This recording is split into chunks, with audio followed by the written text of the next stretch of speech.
Let's prepare chapati with egg. Chapati egg roll for kids. కలపడానికి first మనం direct hand పెట్టకుండా ఫోర్క్తో బాగా కలిపి ఆ తర్వాత క్లీట్ చేస్తే చపాతీలు చాలా టెక్స్చర్ వచ్చేదాకా నేను ఫోర్క్తో చేసుకున్నాను. అండ్ చపాతీ పిండి ఎప్పుడు కూడా హార్డ్గా చేసుకోకూడదు.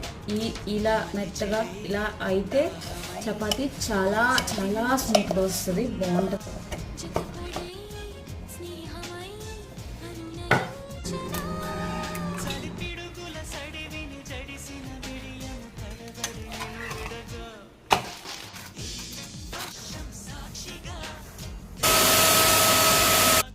సో ఈరోజు నా మీల్ రైస్, కొత్తిమీర పచ్చడి అంటే ఆవకాయ టైప్లో అన్నమాట, నిలవ పచ్చడి, సాంబార్కి పిల్లలకి చేసిన ఒక ఎగ్ రోల్ని తీసుకున్నా.